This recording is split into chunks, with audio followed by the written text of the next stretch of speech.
And the minute we stepped off the plane and put our foot on Italian soil, it was like put a fork in us, or forchetta, as they would say in Italy. We're done. And that started Yeah. our love affair with Italy.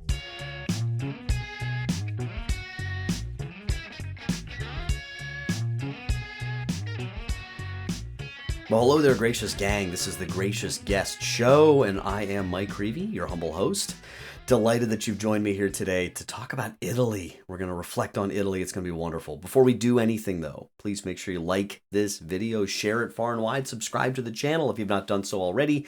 We recently crossed the 10,000 subscriber threshold, which is pretty awesome. So I'm just delighted and thrilled and thankful to all of you. And if you're not aware of this already, if you're new to the channel, we cover a lot of different topics on here. We have some of our favorites, things like the Shroud of Turin, interviews with exorcists, all kinds of different faith topics. And today, we are taking a closer look at this wonderful book right here. I got my copy right there if you can see it. Italy's Shrines and Wonders by Teresa Tomeo, with a foreword by Father John Riccardo. This is a wonderful book in conjunction, EWTN in conjunction with Sophia Institute Press.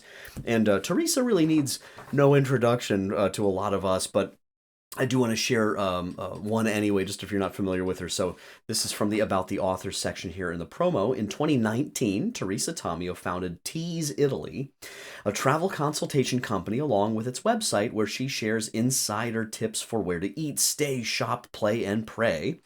Teresa has covered numerous Italy assignments, and this gave her a unique understanding of how to navigate the eternal city of Rome, whether one is traveling there as a tourist or a pilgrim interested in a papal audience. After exploring almost every region in Italy, Teresa and her husband, who is a deacon, by the way, a permanent deacon in the Catholic Church, purchased a home there in 2023, and they now live in central Italy half of the year. This allows her to continue to travel extensively throughout all the regions and provinces of Italy, all of which she, of course, covers in the book, which is outstanding.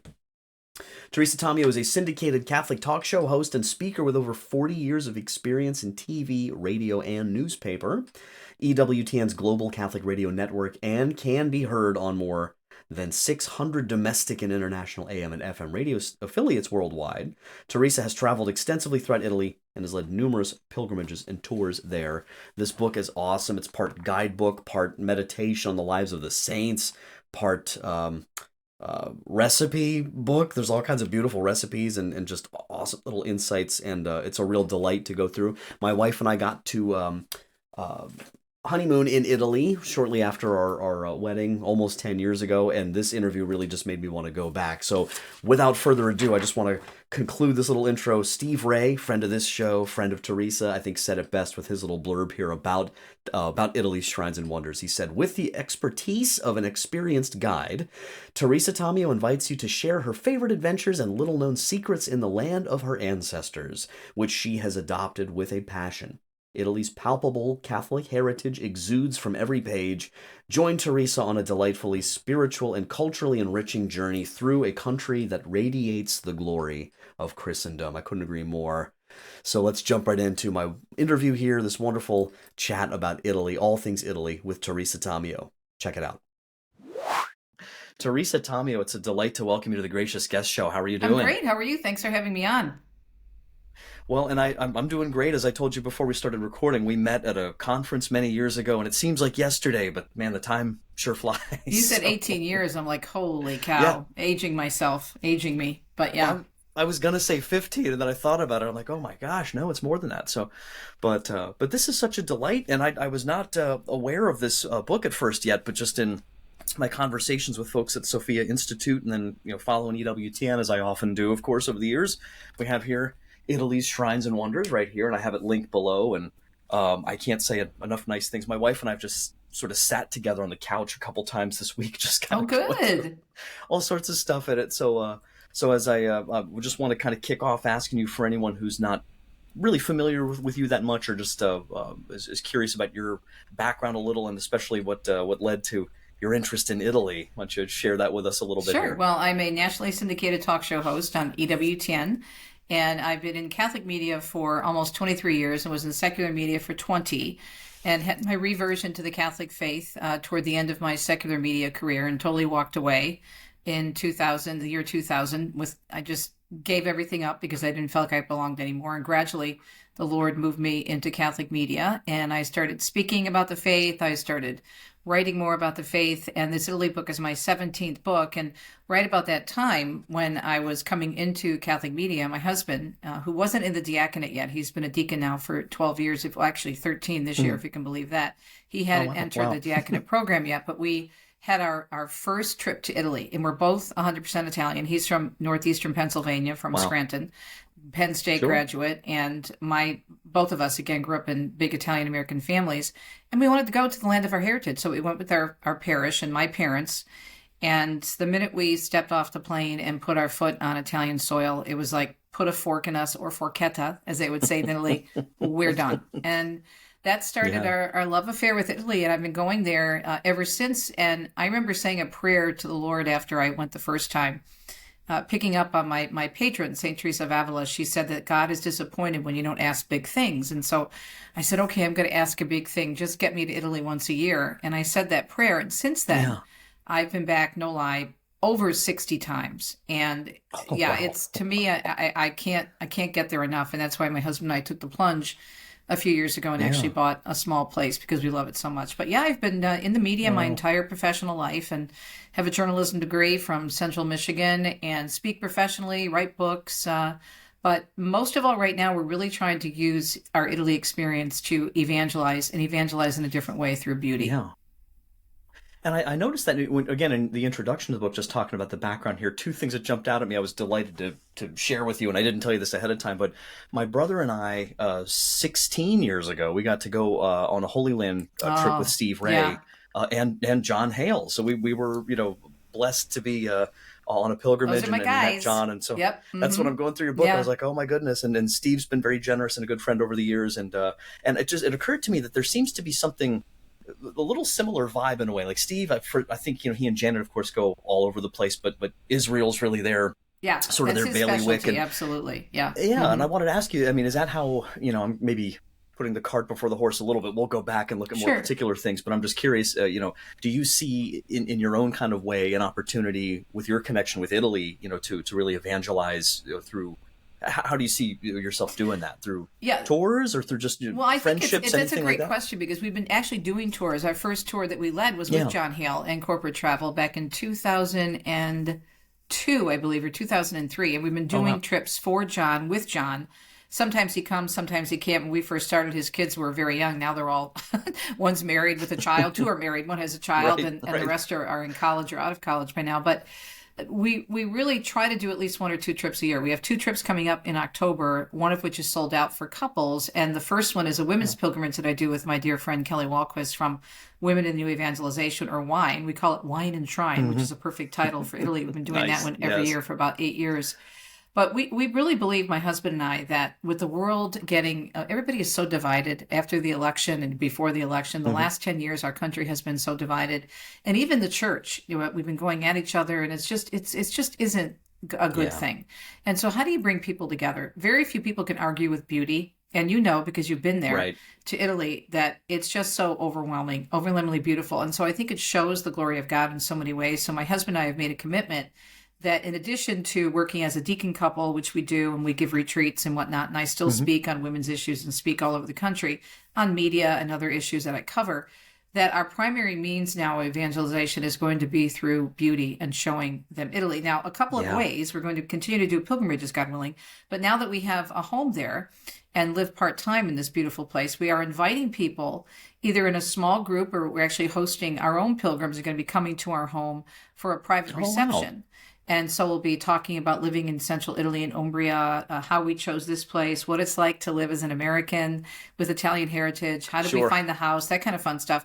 And, not hitting people over the head with the gospel, but then talking about how our faith actually is what has brought us there. So we just really believe that this is a way to evangelize in this day and age.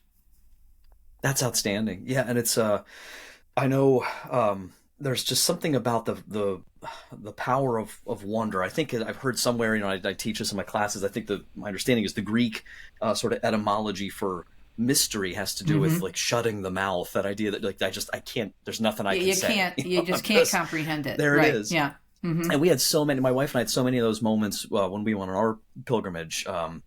right from the get-go. Mm-hmm. And it was so, and maybe I'll ask you about this one maybe to kick things off with, because we can talk about, of course, the landscapes and the cathedrals, but I want to start maybe with the people, because you talked about this. Maybe share a little bit about those connections that you talk about in your introduction of, that kind of familiarity, Right. maybe from your own sort of Italian culture or the origins, and then seeing, when you were in Italy, some of those similarities. Yeah, well, as I said, as you mentioned in the book, I noticed that the people were acting a lot like my grandparents. We Sure. got off the plane. I'm Right. like, well, that's why they sit outside all the time. On the East Coast, where I was born in Jersey City and raised in Michigan. Mm-hmm. And as I mentioned, my husband also from the East Coast. The Italians Yeah. hung outside, and they still do. And my grandfather used to actually sit in the park across the street from the apartment in Jersey City and feed the pigeons. And they had a large stoop or porch, but he would spend time either on the porch or over in that little park. And so right away that clicked with me. Plus having a coffee, a certain way they drank their coffee, having drinks together, whether it be just a coffee or maybe a glass of wine, but always talking about the day's events and gathering. And that's what the Italians Right. do. We would do that on Sunday afternoons after our main meal, and the men would gather in the corner and talk, and the women would be over talking about other things. And so I saw so many similarities, and Dominic agreed with me, and it just felt very, very comfortable. And the other thing Sure. about Italian life, and you probably saw it when you were there, is that people don't live to work, they work to live. In other words, there's a means Right. to an end with their jobs. It's not about making a lot of money. Not that they're lazy, because they're not.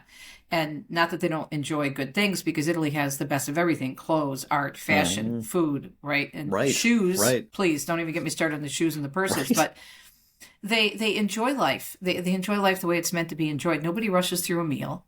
Nobody is going Right. crazy. If they're sitting down at a restaurant, they're having that meal and they're going to be there for a couple hours. And so that to Right. me was very familiar in terms of what I grew up with on a Sunday afternoon, which is when we used to gather and have a big meal with my cousins or a big breakfast. So it was so familiar to me, and I wanted more of that. I wanted to be a part of it. And so we kept going back. And it got to the point where every time I left, it was not just, oh, I couldn't miss Italy so much. It was gut wrenching for me.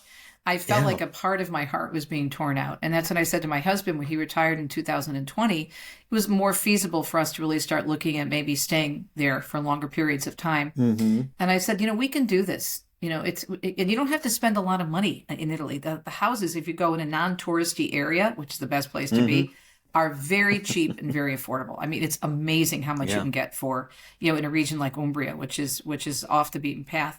So yeah, Yeah. it just developed, and it really is so. It's just such a peaceful place for us. I mean, this is crazy. I'm a news person. I'm trained as a journalist, and I'm a news junkie. Right, I'm always on top of everything because of my show. Mm-hmm. I still do my radio show there every day because obviously we have internet.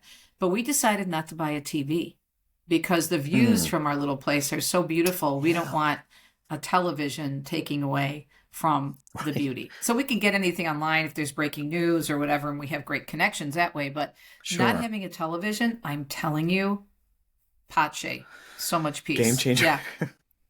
That was, I know, when we got to Assisi, we get off the train and we did, because we didn't know anything about it, and my wife was really kind of doing the itinerary. That's one thing I wish, if I had time travel, I would take this Yeah. back 10 years ago and say, take this. But we were very fortunate with, I got to give Rick Steves Oh yeah, credit, he's done a a great lot job. of, I used a couple of his books when I first started traveling and too. Yeah. it was so great, like in some sense the mechanics of it, of like, when to do certain things and when not, and that was very helpful. In the travel, like we had no problems with the trains or anything, but it was so funny because we got off the train in Assisi, and you're down in the valley there, Right. right? And you have to go up, and so we bumped into, we kind of knew where we were going. We were going to one of these convents we were going to stay at in the guest housing there, and we bumped into this little like Polish nun who's just like, she's like, no, this way, and just very casually, like she knew we didn't know where we were going, and she just has us follow her, and it was the funniest thing in the world because I mean, she was putting us to shame. Like we're huffing and puffing, and we're relatively fit, but she's like Right. in her 80s, and she's like going up in every little street, and the way she said it, you think you got like 3 blocks to go. Right. It was like miles of like following her. But I just remember we're up on near the top, near the summit, and just to go in our room and like you open the little windows, and it's just, Yeah. you're right. Like I'm like, why would I look down at a screen Right. right now? I Yeah. mean, it's gorgeous. It's incredible. Yeah. It's so beautiful. It's so peaceful. And every day Yeah, it's different because depending on the light, because you're in especially Assisi, because the rolling hills of Umbria, and you know it if you've been there. sure. If you're down at St. Francis Basilica, you're going to get different views, or if you're up at Santa Chiara, it's good Yes, that the light is going to hit differently. So there's never a shortage of views, and that's just from one town. That's just from Assisi. So you right. pull back, as we say, zoom out in the TV business, and look at the big picture. There's just beauty everywhere. It's crazy. Yeah. Absolutely. Well, and we, I know when we were in, specifically in Assisi, um, it was Providence. I mean, you're just surrounded by Providence is what Mm-hmm. we felt like as well, and it's so easy, I think, in our kind of more, secularist kind of time, and that kind of materialist tendency that we're surrounded by, even if we're trying to resist it, to just sort of see it as, well, this is my plan. I came here. Here's my itinerary. And it's like, oh, God wanted us here right Yeah. now. Like, he knew we'd be here. And so, I just remember, like, we were there on one of the moments where, I don't know how often they do it, but probably not too terribly often. But we went in to see the San Damiano cross, and we go in and we're all excited, and I walk around the corner and it's missing. It's not in the bracket. And I'm like, oh my Somebody gosh, I run stole over it. and there's this sign off to the side that it's in Italian. I'm trying to use this translator and everything. And then, but lo and behold, it was like for that week, they had it back down, where he originally encountered Yeah. it, which, oh my gosh, it's escaping me now. What's the chapel? It's the San Damiano. The San Yeah, Damiano. San Damiano Right, the San Monastery Damiano Chapel. Yeah. Mm-hmm. down to the Yeah. monastery. So they actually had it up there. And I'm like, this is, like, not just to come here and see that, but to come here and see it where he saw it. I mean, just Right. all these things that can happen. So we had no shortage of spiritually impactful moments. Is there, I'm sure it's hard to pick one, especially with being there so often. Is there maybe, like I said in my email to you, maybe two or three, probably not narrow it to one maybe, but, particularly powerful, maybe single events for you, or place maybe that really always has some, Oh deeper gosh. spiritual significance Yeah, for you? there's so many. That's why I wrote a whole book about it. But I think sure. if we want Right. to stay in, Right. in central Italy, even in Assisi, one of my favorite places, which really surprises people when I talk about it, is, and I don't know if you saw this when you're there, because a lot of people are busy going to the different churches and whatnot, and maybe stopping and getting a miniature San Damiano cross or a statue of St. Francis. Right. And when you walk out of the upper level of the Basilica of St. Francis, where the Tau cross is on the big lawn, there's a statue, and I don't know if you saw it, because it's only been there for about 2005, so that'd be 20 years ago they placed it there. It's a Okay. modern statue, and it's called the Return of St. Francis. And that statue means just as much to me as do the frescoes, which are phenomenal, as you know, inside. I mean, the whole basilica is just incredibly gorgeous. It's like an art museum. But that statue, the first time I saw it, actually, even though I've been to Assisi probably 40 times, I finally noticed that statue. And so I did some research, and I have a section on it in the book. And what struck me about it, what it means so much to me, is that that's a moment where Francis realized that he wasn't going to be the type of person he Right. thought he was going to be for God. He thought he was going to be literally a soldier for Christ. That's why he has the armor on in Yeah. that statue. That's why the horse has armor on. And yet he goes off to fight, or so he thought, to be a knight in the papal army. And in Spoleto he stops, which is a beautiful city east of Assisi. If you ever go back to go to Spoleto, it's very historic. But he stops there, and he has another vision, and the Lord says, this is not what I want you to do. I want you to be a soldier in a different way. I'm paraphrasing. And so he returns to Assisi feeling downtrodden and feeling overwhelmed, and thinking his family's going to see him as a failure. But what he was really doing was allowing God to work in him and to develop this whole new mission and ministry. To me, that's so meaningful for me, because I always thought I would never do anything else but be a news reporter. I've wanted to do that since I was 8 years old. And I am doing it, but I'm doing it differently. And so that statue, the first time I really stopped and looked at it, that just struck me. To me, that was just so powerful. And then I've had some other really powerful encounters with the saints, especially St. Catherine of Siena in Rome, and a statue right by Castle San Angelo, where she showed up just in time right before I was doing an interview about women in the church. I didn't even know the statue was there. So, things like that. Once you go, you think you've seen it all, but then God shows up and surprises you with maybe even the same thing you've seen before, but he has a different message for you. Well, and again, all the providence, because my patron saint is Saint Anthony, and when we were there in June, and so it was funny. It just happened to be that on June 13th, which is his feast day, and for some reason I hadn't been thinking about it that day. We're running around, and we were in Siena, and we happened to be there right at the right moment where they temporarily sort of exposed the Eucharistic miracle that they have in the side chapel there Yep. Mm-hmm. in Siena, which was pretty awesome too. It's just little things like that Right. where, I mean, if we had been there 20 minutes later or something, we would have missed it. We were there right at the right time. And so, And you bring up that Eucharistic go ahead, sorry. miracle. That's something that a lot of people aren't even aware of. I mean, there's a Eucharistic miracle in Siena. There's a Eucharistic miracle in Cascia that actually occurred in Siena, but is actually kept in Cascia below the grave of Saint Rita.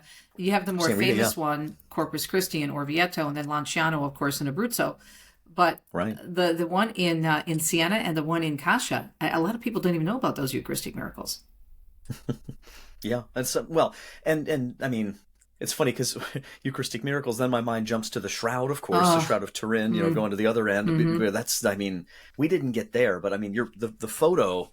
I mean, well, any photo of Turin is just astonishing. But I'll maybe put a photo in here, not the one right from here, but it's just so incredible with the Alps, like right on the footsteps of the Alps there, and just I know for us, I mean, we went to 5 or 6 different regions.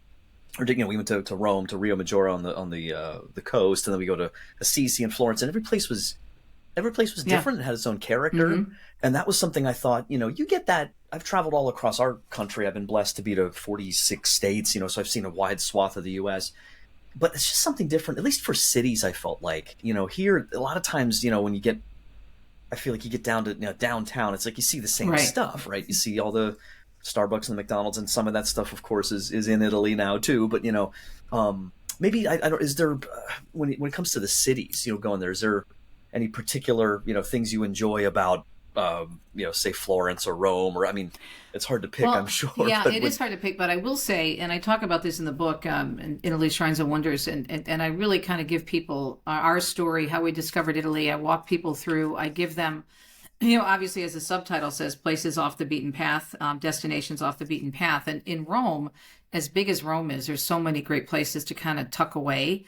And my favorite neighborhood, I have 2 now. My first is Trastevere, which just means along the Tiber. And it's a great neighborhood. It's huge, but it's where all the Romans hang out, best restaurants. But there's all these little nooks and crannies that you can go to, like away from the tourist area. Santa Maria in Trastevere there's a big piazza and this beautiful church, famous for its mosaics. That's very populated. People are always hang out there. But if you go down the street and across the railroad tracks, there's a train, an above ground train that goes right through Trastevere. You can go over in the back towards Santa Cecilia Church, which is my favorite neighborhood in Trastevere. And it's relatively quiet, even in Rome. And so that's one of my favorite areas. And then there's the Testaccio neighborhood in Rome, which is very unique. And it's a kind of a hip place where young people hang out and they have great markets. They have this massive flea market. They call it a flea market, but it's pretty sophisticated because in Italy, it's a lot different when you go to a resale shop. You've got nice things that are being sold. You've got Prada and Gucci and, versus. It's not just junky. Right, exactly. Oh, right. But just a really cool, hip neighborhood. And within this flea market, of course, because Rome is known for its food, they have all these different sandwich shops and an oyster bar and a spaghetti bar and a wine bar. And you can shop and they have a full market. You can get your meat, your chicken, your produce, and then you can sit and have your pranzo and have something unique. Like there's a guy there that's, I guess, famous all over Italy. You go to his sandwich stand and the line is like all the way back out to the street because this guy's been on their version of the Food Network and he makes a particular type of, panino, a particular type of sandwich. So I think the neighborhoods of Rome, and then one of my favorite new cities is on the smaller side. I've really fallen in love with Umbria, and my husband and I are not from that area. There's an interesting story as to why we settled there. But there's a town of Gubbio, and it's in northern Umbria. And it is just so amazing. There's just something about its charm. And it's just, when you pull up to Gubbio, it's built on layers up into the side of the mountain. And at the top is the church of St. Ubaldo, who was a pope and who was the patron of the city, and his relics are still there. And on that mountain is the largest outdoor Christmas tree. They outline the whole tree, the whole mountain in a tree. And so in terms of outside lighting, it's the largest in the world. And I've just fallen in love with that town. It's just very peaceful, great food, beautiful ceramic shops. And there's the adorable story, which is church tradition, of the Wolf of Gubbio and St. Francis. So it's really neat, near and dear to my heart. So that's, and I'm putting some pictures up, as we go through, just for people to get a taste of it at least. But I think, and speaking of taste, one thing that my wife and I found, just to go back to the food thing for a second, one of the things we found, well, first of all, we weren't skeptical, I guess, or we weren't, we went in with an open mind and everything. But, I think just having never been there before, and we had done a good amount of traveling other places, but had never been to Italy. And we were talking about this on the flight over. It was like, everybody said that, the food, it's the best food. And I was like, okay, all right, like let's let's settle down.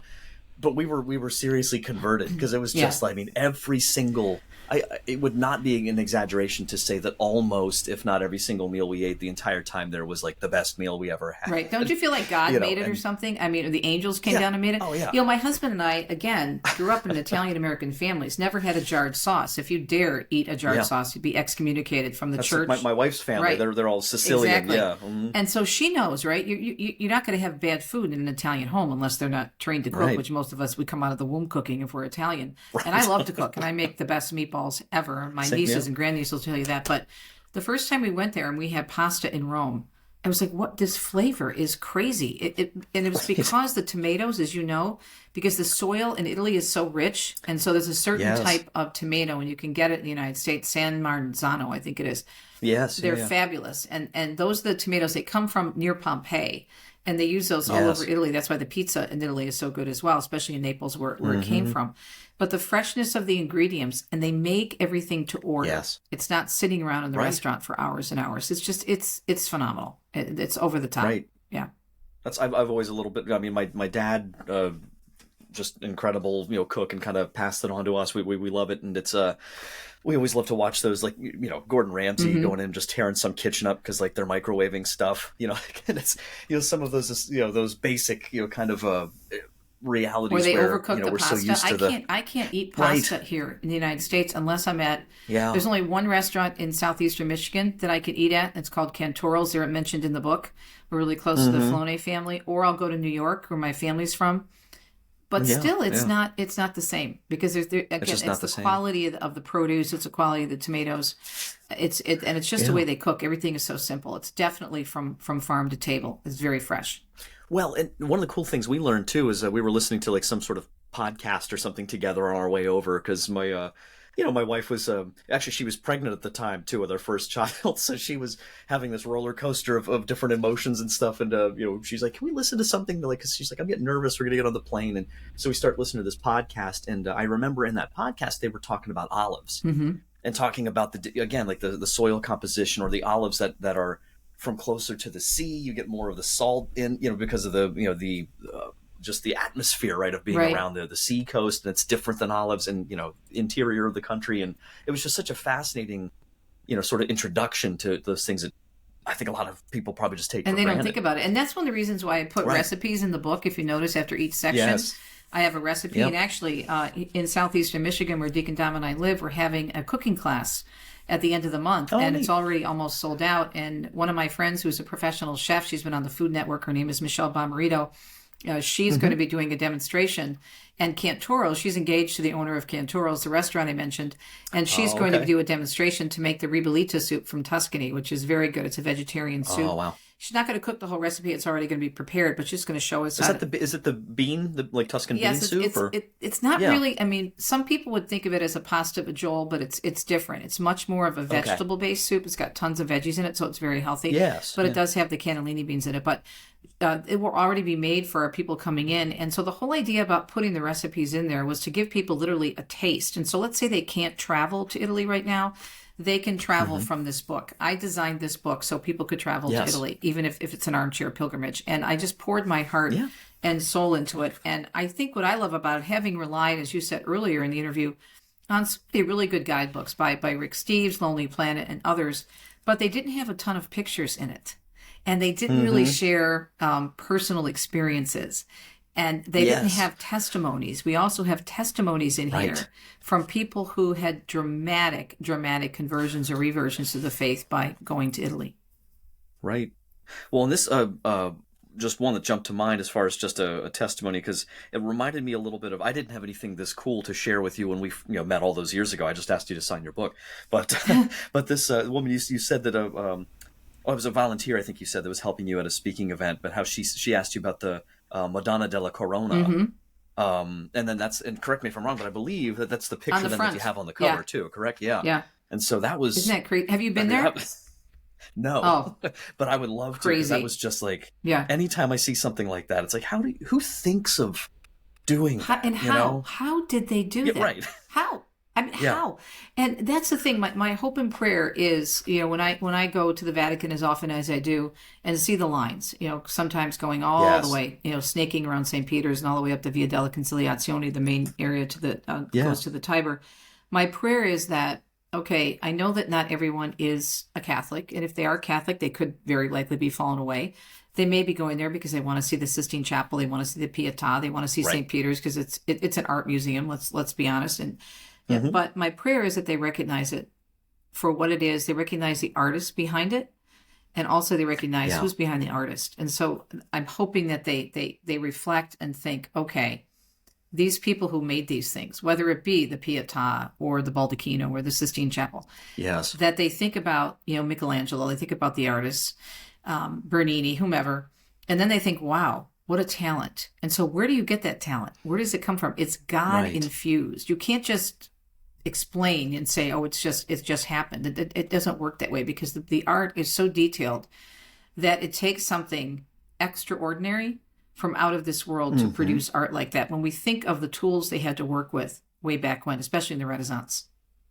Yeah. Well, and the time, the patience, the attention, right? Which we're so in desperate need of. I Right. think today, I'm myself here. We're recording this in Lent. I'm going on a retreat this weekend. It's my mind is completely obsessed right now with, like, Lord, I know I have to do a better Right. job, kind of re-engaging with reality, Mm-hmm. with nature. And because I love the story of, as I remember, if I got it right, Michelangelo seeing that, wasn't it a large, Piece of it was a marble. large Mm-hmm. block of Yep. marble that nobody could work with, and he sees it, and he sees the Right. David, Right. and Yeah. And then when you I'm walk that like, experience how? of when you walk in the the academia, and you're walking Yeah. through security, you're not even thinking about it. You know you're going to go see the David, but then you go in and you Right. turn, and it's like boom, it's right there, and you're like, Yeah. Well, and my incredible. wife and I are just like, the veins on his Mm-hmm. hands, and like, how, just And how his do you eyes, the do it? eyes, Uh-huh. yeah, just it's Right. incredible. But yeah, so I try to express this in the book, and I'm really happy with it. I think EW10 Sophia did a beautiful job, and it's funny because most of the And it's pictures in sturdy here, too, by the way. yeah, it's got a It's gonna nice hold feel up. to it. It's gonna hold up to, Yeah, yeah. and I think it's it weighs about a pound, so it's still, you can still take it with you, throw in your backpack or your carry-on. Yeah. But it could be even, some of my friends have said it could even be a coffee table book because of all the pictures. Yeah. Yeah. I mean, I'm Yeah. so Well, and excited that's, about it. I think it's like the perfect size too, because Yeah. it's not tiny. And some guidebooks, obviously, they try to make them super small for convenience. Obviously, makes sense. Put it in the purse or something. Then some of them are so huge Yeah. that you can't pack it. But this is a nice in between. And I wanted to ask you. We've kind of addressed it a little bit already, but the timing of this, of course, coming out in this Jubilee Yeah. year. Maybe talk about that a little bit here, in our last segment, basically, just as far as back to kind of the importance of pilgrimage, and also maybe some of you mentioned some practicalities Sure. here too, Sure. of hey, get ready, folks. It's going to Right. be a busy year, but Right. how do you still find that pilgrim experience? Well, also, just so you know, there's a recent article I can send it to you that I just posted on the National Catholic Register, which talks about 5 Yes. ways to have a La Dolce Fede, a sweet life experience in Italy despite the crowds, because they're expecting, Wonderful. in Rome alone, they're expecting between 35 and 40 million people for the Jubilee year. And so goodness. I wanted to get this book out in time for the Jubilee year, and I had to work really hard to do it because obviously there's so much information. But I cranked this baby out in about 4 months, and then of course there's the editing process and everything else. And thanks be to God, because I've been consulting with people. I do Italy travel for over 6 years. A lot of it is in my head. I'm a very visual person, so it wasn't. Sure. It was a labor of love, but I just loved every single minute of it. So it is designed to take you through the Jubilee year, because it has a lot of the places that you're going to see in the Jubilee year. But this is, I think, an evergreen book. I didn't want to limit it to the Jubilee year, but this is definitely Sure. something you want to get if you're going this year for the Jubilee, or if you're going anytime. And then what's great about it is, oftentimes, as you know, having been there, some of us take really good notes, and even when we're taking pictures, you could, because the phone allows you to take notes on your cell phone if you can remember to do it at the time. But a lot of us are just busy and we don't remember to write things down. But this book will take you back to the places you've been if you can't remember, if you're looking at a photo and saying, where the heck was this? Sure. You know, so that's the other reason I wanted so many photos in it. I mean, look at this picture of the Basilica of St. Francis. Isn't that gorgeous? Oh my gosh. You know, having been there, I'm sure you know that. But so this is a way for people to go back and to relive the experience through the book and through the descriptions. And also, if you've never been, to go to Italy in an armchair pilgrimage. But practically speaking, people are asking me, should I avoid Italy this year? And I say no, because look, Italy is going to be crowded regardless of when you go. I mean, in the article I wrote for the Register, 3 new surveys came out showing that Italy is at the top of the destination list for a variety of people, whether it's honeymooners like you and your wife did, whether it's a family destination, or whether it's just general travel. People are looking to Italy for what we call, which is the new thing in the travel business the last couple of years, transformative experiences. And what's more transformative than Italy if you're approaching it from your faith? So if you're going to go, it's March now, right? Or March, early spring almost. If you're going to go, I would put it off until the end of October, early November. That is my favorite time of the year to go. I was going to ask when, because it's so much less. It's still going to be busy in October. But as you get to the end of the month, you get into November, it's fabulous. It's cool. It'll be in the upper 50s, low 60s. At night, you'll need a jacket to sit outside, but you won't have any crowds. It's amazing. And it's such a pretty time of year because the colors turn a lot later in central Italy or in Italy period than they do in the United States. So you're still going to get a taste of fall when you're there. So late October, early November is my favorite time to go. That's so wonderful.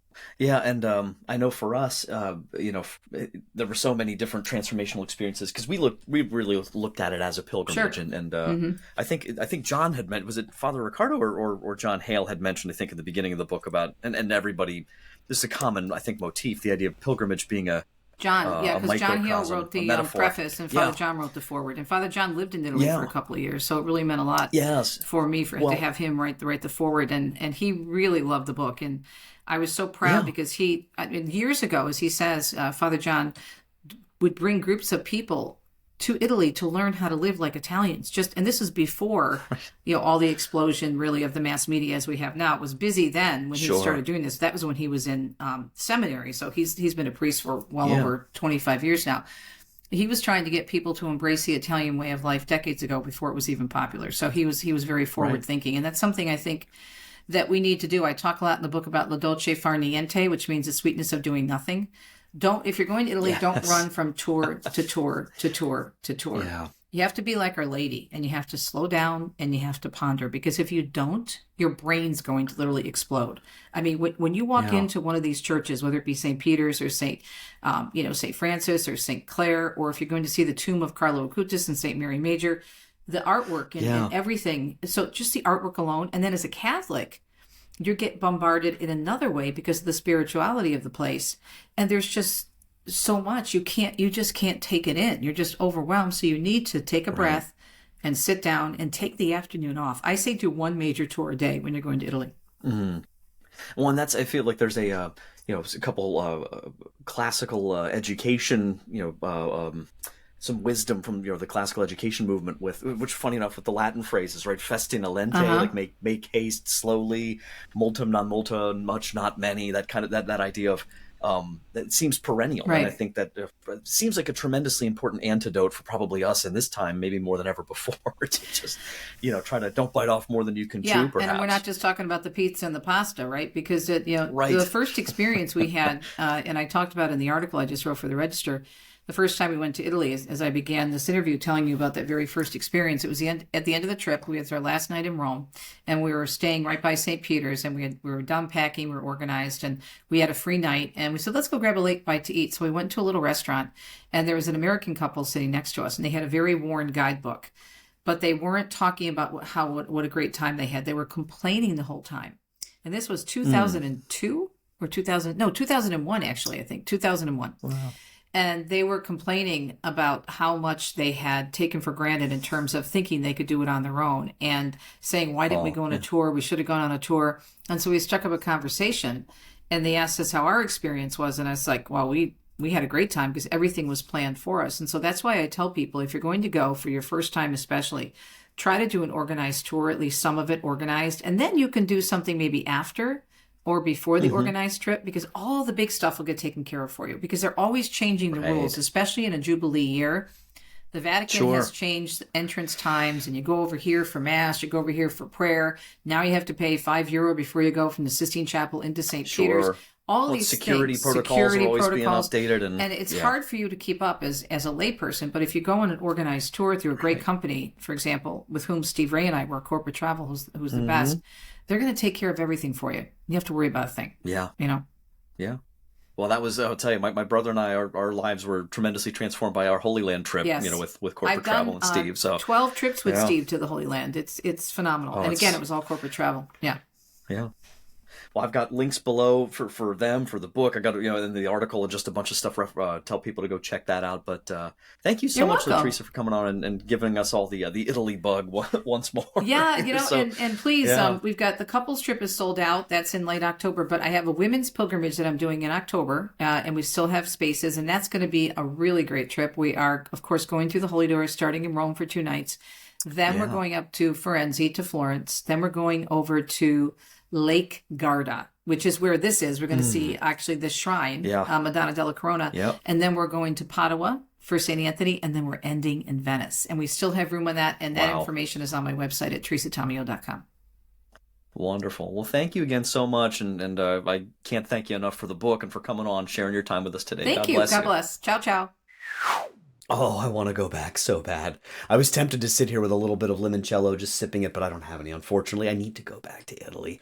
If you've never been, definitely consider it, and there's a lot of great resources. Make sure you get a copy. I've got all the links below to a bunch of stuff we talked about. You got to see some pictures there as well, but definitely get your copy of Italy Shrines and Wonders today. I cannot be more thankful for Teresa joining us today, and for you joining us as well, Gracious Gang. Thanks for stopping by the Gracious Guest Show. And until next time, don't forget to wonder.